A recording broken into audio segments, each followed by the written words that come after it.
Welcome to Skybound Ops.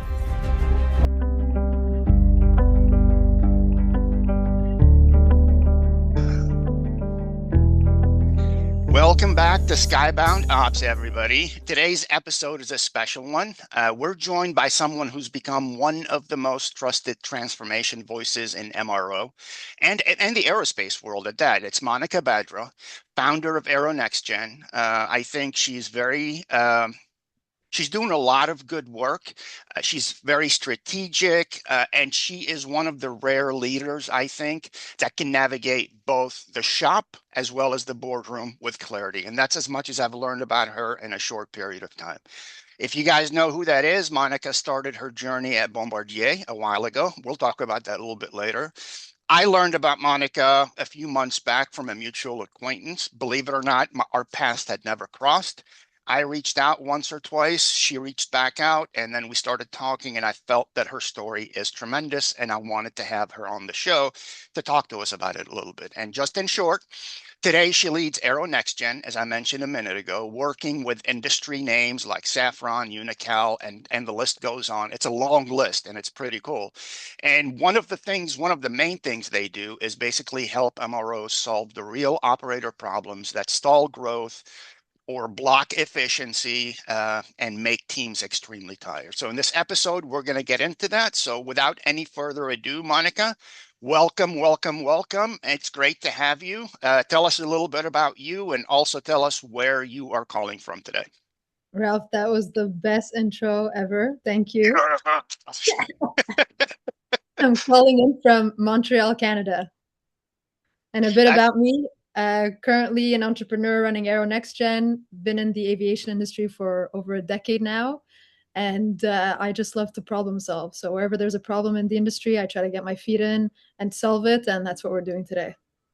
That is awesome. I have to ask you this. It has nothing to do with what we're going to talk about. What's the weather like today in Montreal? Well, a very good question. There is sun, so that's a good thing. Weather unavailable. Why is it -2? That's not bad. Oh, that's Celsius. tremendous.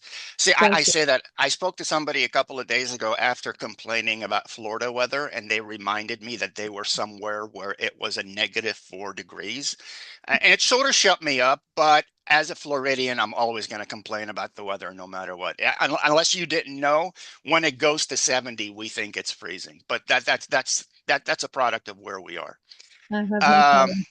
before before we get in, share something.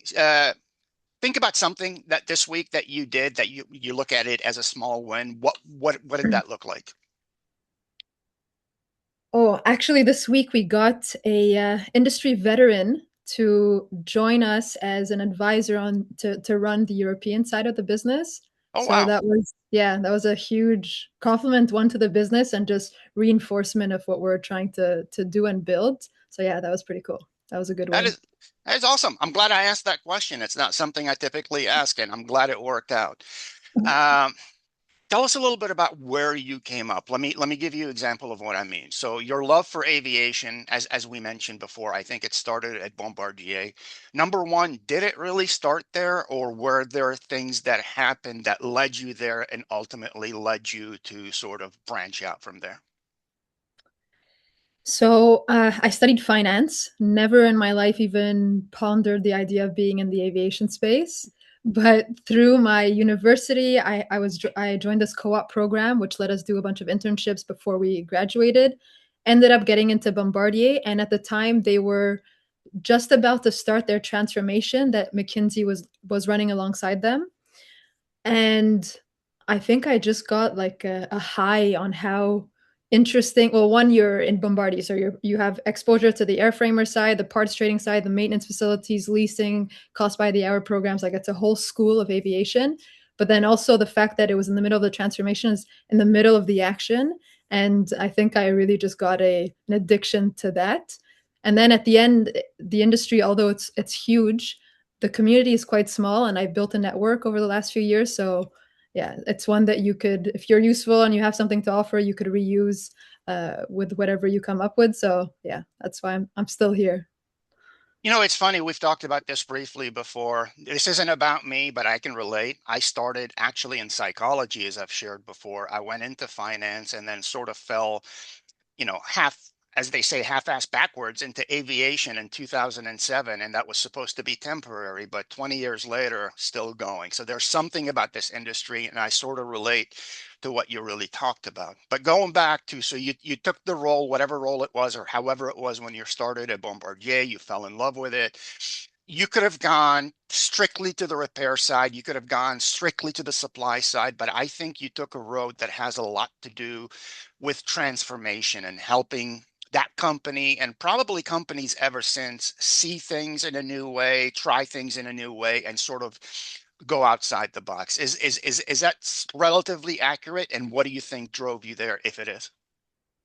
That is very accurate. I love kind of looking at the business from an outside perspective, and not that I know more than the people that are running their day-to-day operations, but it helps when somebody's looking at it from an outside view and just giving them um, maybe ways to optimize things or be more efficient, or just a high-level strategic overview of what they're doing. So I love that aspect of it, but then also what drove me into it is, as I said, the transformation office, and then having access to these high performing individuals that I was like a Right. sponge. And at the end of the day, transformation is a recipe. You have your product, sales, delivery, customer experience, HR, IT, finance. You have your top 10 big rocks in each one of these functions, and you just copy paste that across any sort of operations in the space, aviation or other. It's the same thing. So yeah. I love that. So has no, just a comment, because I go in a million places whenever I'm talking to somebody, but that analogy that you used about the sponge, I think, is absolutely spot on. I learned it early, or at least I think I did. I practiced it early, or at least I think I did. But I always used to look at two people. It doesn't matter who or where. And then you take one person and they go, okay, what do I do next? And then you take another person that just takes it and runs with it and just keeps going. And then the goalpost moves and they keep running and ultimately they get in there. And I think that's a really, really good point. As you said, in aviation or not, but especially in aviation. Uh, so as you started, I think you eventually got into new product. I think you helped deliver like a lot of new product and supported a multi-million dollar budget. What I think you already answered part of it, but what I wanted to know is, what did that teach you about execution? I think you talked about execution, but I'm talking about the road there. Uh, Many things. Most of them revolve around being able to communicate a vision at the highest level of an organization, but then understanding how to trickle that down into the people who actually matter, and who are going to influence and impact all of the change. They need to be 100% aligned with that vision. So constant communication, constant change management, constant realizing that we're not supposed to be convincing people to get on the journey with us, but making them understand that this is, or them having advocated that Right. transformation. So yeah. That's actually pretty cool. I learned, I mean, I think I've done similar things for a long time, but believe it or not, only a few years ago, I learned about a terminology that I've never heard of. It's called multi-threading. And I think you just touched upon that in terms of being able to touch the right people at the right time without having to start over with everybody. And I think that's pretty cool. I think you learned a little bit of that with where you were, but I also think you learned a little bit of that where with your upbringing, I think, and your experiences. So let me ask you a personal question. Where did young Monica learn about pressure or scale or even any form of leadership? Oh, okay. I wasn't ready for this one. Okay.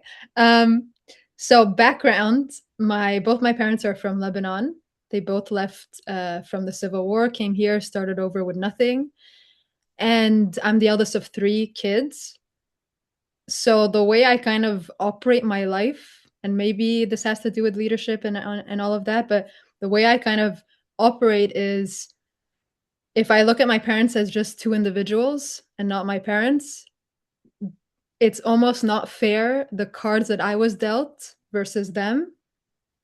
So although it's not them putting pressure, like they would never put pressure or try to put me into a box and you have to be a pharmacist or a doctor or a lawyer or whatever. We never had any of that, although we're Arab and you would think that that was relevant in our house. But to me, I just work in the sense that I need to lead by example for my two other younger siblings, one, and two, because I was dealt very different cards than my parents did, like I owe it to myself and ultimately them to do something in my life. So yeah. I think that was one of the best answers I've ever heard. And I don't mean to take over. I'm not trying to, but for anybody who cares and anybody listening, I share part of that journey from my own way. I was born in Lebanon. We moved here in 1985. It wasn't identical, but I think I had similar experiences to what you talked about. I love the not putting you in a box analogy, and then the responsibility that you felt. All of that, I still have goosebumps, but you can't really see them on camera because it speaks a lot to me. And I think that experience has opened up so many doors for me directly and indirectly, and I've been lucky enough or smart enough or supported enough to walk through those doors. And I think that's a really cool thing, that sense of responsibility that, in essence, that you just talked about. I want to get to um, I want to get to what you're doing now, but I have a couple more questions if I can. So you led, I think, a multi-year transformation that helped the business become profitable. I think that was AJ Walters, if I'm remembering correctly. Walk us through, or at least walk me through, the toughest part of that. The toughest part. Okay. In that environment, we didn't have a consulting team that came and helped us from the get-go. So it was really just us and the management. I would say that the toughest part really, we ended up leading a digital transformation. And at that point, we're not only dealing with the people within the environment of the MRO, which are the technicians that are very brick and mortar, hands-on individuals. You're now dealing also with software developers who have no concept of how an MRO works. And our day to day was basically translating like Chinese and Arabic. You're trying to translate to you're Almost. trying to, you're trying to translate to a technician or try to understand from the technician how is what you're communicating to me going to end up being code for a software developer, but then also translate to the software developer the complexities of the workflow of a technician. So very difficult in translating both, but it is a skill set that I would say is rare and also was the most difficult part to develop along that journey.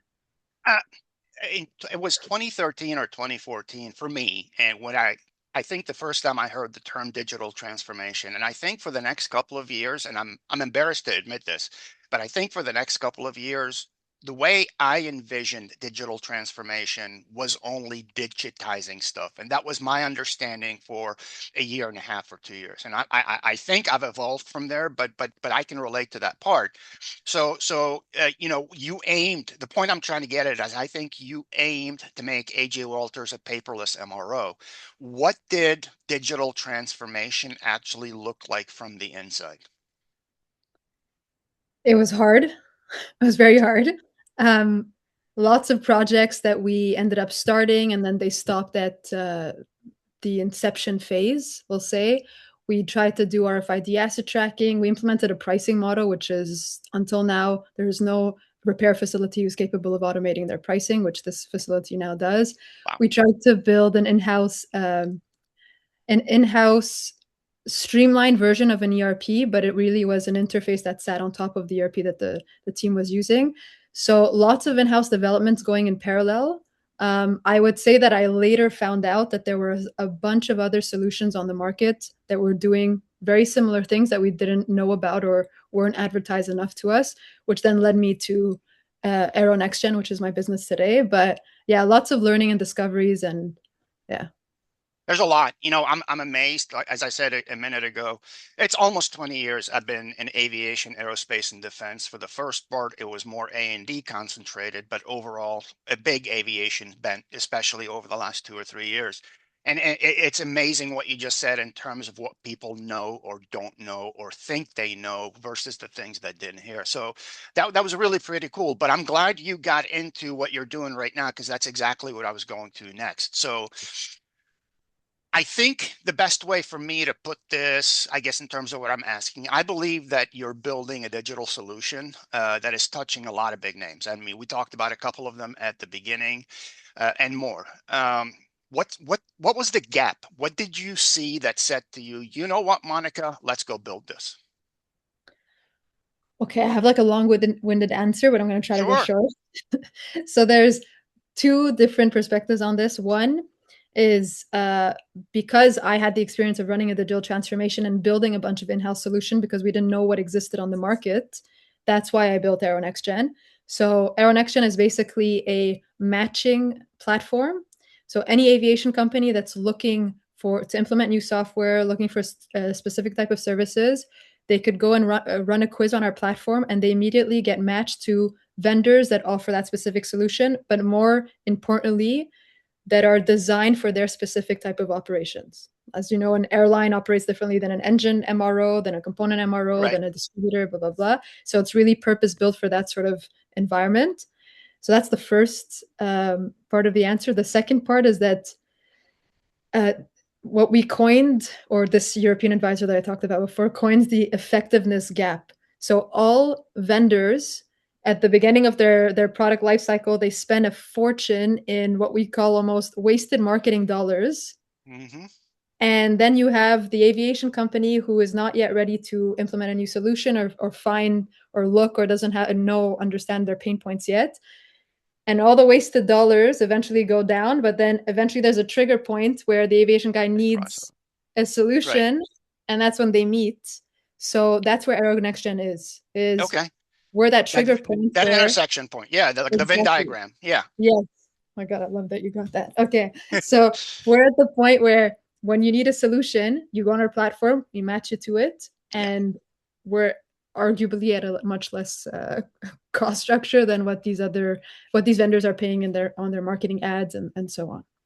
So in dealing with that, and I'm curious, in dealing with that, you navigate a lot of pain points. I mean, a lot. What you just described is probably dozens, if not 100 of pain points. I don't want to talk about all hundreds of pain points, I promise. But is there a trend that you see? That's a loaded question. In the last 2 years, is there a trend that you see that stands out across shops? Not solutions, not shop names, just in terms of those pain points, what trend stands out across all of the shops? Um, Again, I'll do like a two version of this Okay. answer, but I like that version. number one is there is always an issue in data. The way data is recorded in the systems of record is always either not standardized, people do it the way they want, not clean, and therefore it affects the MRO, whatever sort of aviation company's ability to do reporting, analytics, to build a strategic plan based on the data that they don't have, and to just be a bit more efficient across all of their functions and so on, and even to deliver then AI and automation, RPA, blah blah blah. All of that doesn't exist if the data is not clean, and the root cause of data not being clean is that your processes are not standard across Correct. your existing business. But then if you have multiple facilities, like regionally and all that, which is even a bigger issue. And then another huge issue we see is in larger companies that have multiple systems. All of the systems are not talking to each other, and if they Right. are, data is not harmonized, unified, and you can't do anything with it anyways. So that's on that side. And then my other Okay. part of the question, the answer was, there's a weird transition now where people like you, myself, we're using AI daily. Like there's nothing that we do now without AI. Hmm. So we're getting into a weird phase where a consumer on a day to day is using these next gen sort of solutions, but then companies are not able to get there yet because of Correct. all the things I just described. So it's like a Correct. very strange gap where the adoption part, which is one of the most difficult parts, is what stops people from actually using Correct. technology. But now the adoption is happening in their day to day anyways, but they're still Correct. stuck. This is just me, but sometimes I question the virility of that adoption that I hear about every day in terms of who is and isn't. On one hand, I read a report about so many companies last year adopting AI initiatives, but in that same report, 95% of them failed.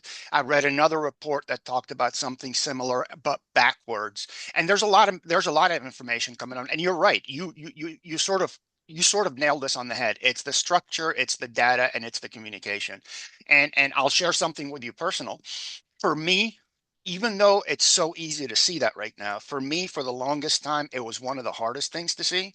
As I told you before, a large part of my journey was in A&D or defense specifically. And if you think about that without talking too much about it, that's very structured. A finite number of column headers, a finite number of data requirements. Everything had to look the same. It can't look different over there than it does over here. And, a lot of the companies and a lot of the people that I dealt with operated that way. So when I started making the shift out of defense back into aerospace and aviation, it took me a while to see that, but I think that sort of helps me, I think, uncover some of these things when I'm talking to somebody because, I couldn't relate, but now I can. So we talk about it, and the points that you made, the format of the data, the reality of that data, and how much of that data can talk to the other data, and that was too many datas in one sentences. But the point of that is all of that goes hand in hand. So I'm glad you're tackling that. At least that's what I heard you talk about, which was pretty cool. So all right, so here's where I'm going to go to next. So more about you. You've worked across strategy, PMO, and pricing. We already talked about digital transformation. What do you think, from your experience, not from a textbook perspective, what do you think are the constants? What are the things that are the same across those things and collectively? Okay, if I'm talking on a personal level, I think Sure. the constants are my mindset of just get shit done. Whatever I'm doing, Love it. just get shit done. I If l- some, to me, that answers everything. And I hope anybody listening to this can absolutely get that. Obviously, I didn't ask you for a recipe of how to get shit done, but it is 100% about just getting move. all of that stuff to be done. So maybe you already answered this, but I'm going to ask you anyway. What do you think separates companies that actually transform from those that just say they will? And I'm going to throw you a curveball other than get shit done. Oh my God, I was gonna say get shit done. Okay, then I would say we need advocates from both the top, the exec, but also most importantly from the bottom. The Yep. guys on the operations, the technicians, the guys that are in it day to day. We need advocates and people willing to support that transformation. I couldn't agree with you more. I wish I would have planned this, but I was having a conversation with somebody earlier today that talked about 5 or 6 things that sort of make a project break or that it makes it work. And one of the things that was the biggest part of that conversation is that advocacy you were talking about. When you're trying to define, when you're trying to draw out, when you're trying to solidify workflows, don't just ask your managers, ask your operators, ask the people that whose sleeves are rolled up every single day that have to deal with the byproduct of whatever it is that you decide. And that's the difference between success and failure, or at least part of the difference between success and failure. So the topic of the conversation, without getting too much into it, is did it work, and what does go live? Whatever your system is, what does go live mean? And in my opinion, it was the one thing, the report card that tells you if your digital transformation initiative is going to work. That's what go live does. And if you do these 6 things up until go live, the likelihood of you being successful is that much higher. And then if you do less of these 6 or 7 things, it's going to be lower. That's pretty cool. That's really, really cool. And again, I wish we would have planned that better, but everything happens for a reason. So let's before we wrap up, let's change a couple of things around and get into more fun questions. Coffee of choice. Cortado. Oh, interesting. Somebody asked me that the other day, and I mean, I asked somebody that the other day, and their coffee of choice is identical to mine. The only difference mine had was mocha drizzle on top of the whipped cream. Otherwise, it was 100% the same. Uh, are you an early bird or do you strategize after midnight? Early bird. Interesting. I like to think of myself as the early bird, and sometimes I am, but when I get inside those blinders, sometimes it's 3 in the morning and I have some of the best No, thinking that I do. no, no. Favorite aircraft? Global 8,000. Wow, that's pretty cool. Need to stay loyal to my Bombardier guys. So okay, so if we build on that a little bit, what would be one myth about aviation that you'd love to retire, put away, don't ever talk about it again? The idea that you need to be an engineer to be in aviation. That's a good one. That's a super, super good one. I'm glad that you said that because I thought about the question when I asked you, and that's not what came to mind. That's pretty cool. So I want to make sure that we do this, and then we'll do a time check, and we can keep going or stop. But I want to make sure to do this. Where can people find you, connect with you, or learn about Aero Next Gen or any topic that is near and dear to you? LinkedIn profile, Monica Badra. You could email me at monica@aero-nextgen.com. Our website, you could go onto contact page and then book a call and could have a chat. Okay, so the website, LinkedIn, those are the primary two. Everybody listening, that's the best way to get in touch with Monica. That's what I did. If you remember that story with a mutual acquaintance, uh, the guy told me that Monica is in Montreal. I don't know why I'm telling this story. I have a cousin whose family lives in Montreal. They own a restaurant. I sent Monica a message if she ever eats at that restaurant as the icebreaker. And guess what? She does. And then obviously we started talking. We didn't talk for like 2 months and then we started talking, but it's pretty cool. Uh, Before we close up, let's get a little bit, let's put our thinking cap on, I guess, but more philosophically. What would be one message you would leave somebody building the next generation type aviation company? So if I said to you, Monica, I want to build a next gen aviation company, whether it's supply or repair, it doesn't matter. What would you tell me to focus on? Before you spend a dollar, make sure there's an actual market for it. And whatever you're building, build with the end user in mind. Absolutely. That's Econ 101. I love it. You're absolutely correct. So, Monica, do we have like 2 or 3 more minutes? We got it. Perfect. So let's do a lightning round. AOG call at midnight or boardroom strategy session. What would you prefer? Boardroom strategy session. Paperless shop or lights out shop floor? Paperless. I don't know. I RFID, RFID or blockchain? blockchain. And then if I had to pick, would you suggest I take a Bombardier factory tour or a Safran factory tour? I need to stay loyal to Bombardier. That wasn't a test. I promise. I promise.